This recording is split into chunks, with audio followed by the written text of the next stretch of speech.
আপনাদেরকে আমরা জানাতে চাই, বাংলাদেশে তো আসলে ধর্ষণ আজকের ইস্যু না, প্রতিদিনই ধর্ষণ হচ্ছে। বাংলাদেশের প্রত্যেকটা পরিবারে আমার বোনেরা, আমার শিশুরা, একটা শিশু ছেলে হয়ে ওঠার আগে, একটা শিশু মেয়ে হয়ে ওঠার আগে সে কতবার তার বাবার বন্ধুর মাধ্যমে, পাড়া প্রতিবেশীর মাধ্যমে, চাচাতো ভাই, খালাতো ভাই, কাজিনদের মাধ্যমে কতভাবে সে ধর্ষণের শিকার হয় আমরা কোনোদিন খোঁজ নিয়ে দেখি নাই।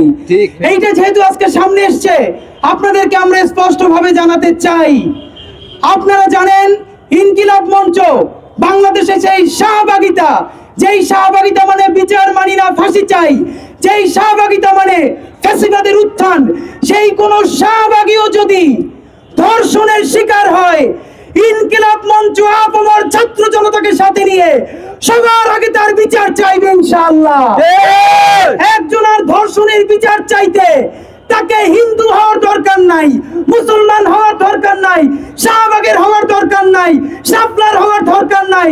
সে মাজলুম হয়েছে, তাকে ধর্ষণ করা হয়েছে, সুতরাং তাকে যদি কোনো মাদ্রাসার মুতালিমও ধর্ষণ করে, সেই বদমাইশ মুতালিমের জিভ ছিঁড়ে ফেলতে হবে ইনশাআল্লাহ। বাংলাদেশের আপামর সাধারণ জনতা, তৌহিদি জনতা, দেশপ্রেমিক তৌহিদবাদী জনতা কোনদিন কোন অন্যায়কারীকে, কোন ধর্ষককে, কোন নিপীড়ককে প্রশ্রয় দেয় না এবং দিবে না ইনশাআল্লাহ।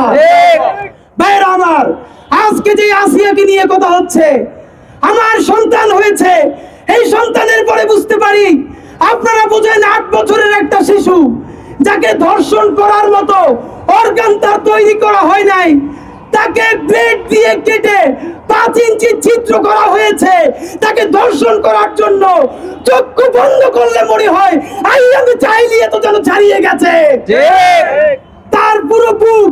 আপনারা জানেন আপনার সন্তান আছে, আপনার বোন আছে, ভাগ্নি আছে, 10-12 বছরের একটা শিশু ছেলে বা মেয়ে হয়ে কি উঠে?